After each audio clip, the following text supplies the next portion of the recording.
What we're determined to do is to avert a fourth wave of addiction. Today, the FDA is announcing that we are initiating action to recommend scheduling of 7-OH as a controlled substance. Do we understand what 7-OH is at public health scale? It is a synthetic concentrated byproduct of Kratom. We're not targeting the Kratom leaf or ground up Kratom. We are targeting the concentrated synthetic byproduct that is an opioid. 7-OH, which according to the Journal of Medical Chemistry is 13 times more potent than morphine. And yet it is sold in vape stores, in smoke shops, in convenience stores, and gas stations that are popping up all over the United States, and nobody knows what it is. Public health is supposed to prevent disasters, not just clean them up after they killed thousands and thousands of people. Let's be honest, there's also a lot we don't know.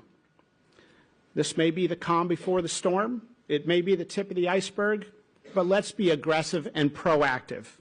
DEA will now begin the legal rulemaking process, which includes an opportunity for the public to comment before any final scheduling decision is made. We don't play politics with science, and we don't cut corners when it comes to public safety.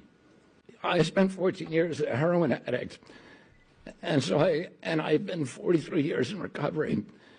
And so I spent a lot of time talking about addiction and reading about it. This compulsion was absolutely impervious to my will. And part of the problem was just the availability. It was too easy to get this drug for me. And if you look at the waves of addiction that Marty talked about throughout history, they're all precipitated by availability. And throughout the 80s and 90s, we had the crack crisis in our country because of the availability. And then in 2000, we had the oxycodone crisis. Our agencies have been asleep at the wheel for all of these other crises. And now we're going to wake up and we're going to stop this before it starts, making sure that this does not happen again in our country and averting the fourth wave of addiction. Thank you very much. Our next speaker, Melody Wolf. Melody, come on up here. She's going to share a bit about her story and how the dangerous 7-OH product affected her life. Thank you, Melody. So very good to be here today. My name is Melody Wolf, and I'm from Kalamazoo, Michigan.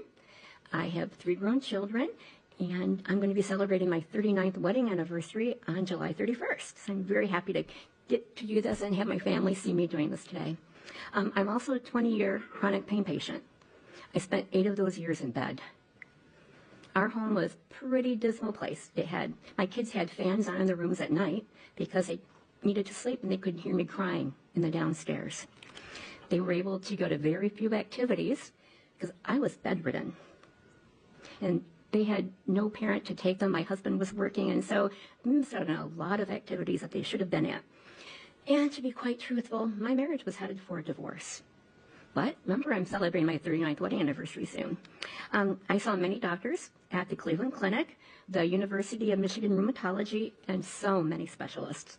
I was taking up to 11 medications at one time from one doctor, and one of them being the highest patch count for fentanyl. It didn't really help my pain. It made it easier to take because it made me sleep a lot. It made me groggy. But you know what? It also made me mean. And like I said, our house is a dismal place, and I'm just so thankful that I found a botanical called Kratom. And right away, my life improved. I was out of bed. I was doing activities with my kids, and I lost a lot of weight, too. Being in bed for 8 years, it affects your health very negatively. So I got my life back. I've taken tent camping trips to both eclipses, and things just turned around for my family. And in 2022, during COVID time, my daughter and son-in-law lost their child care. I got a call. Mom, would you like to come move in with us for the year? I said yes immediately. Don't you have to ask Dad? No. So it was very thrilling for me to get to spend the entire year with my granddaughter. And it was Kratom only, the powdered leaf, that saved my life. And now I'm seeing something very dangerous happen. 7-OH is being sold over the counter, and it is not the plant. It's a concentrated substance that is very dangerous to consumers. 7-OH is not what helped me get out of bed and get a quality of life again that I enjoy.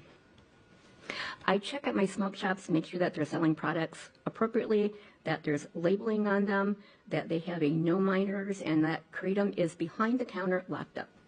I did that on Sunday. I said, "Where are your Kratom products?"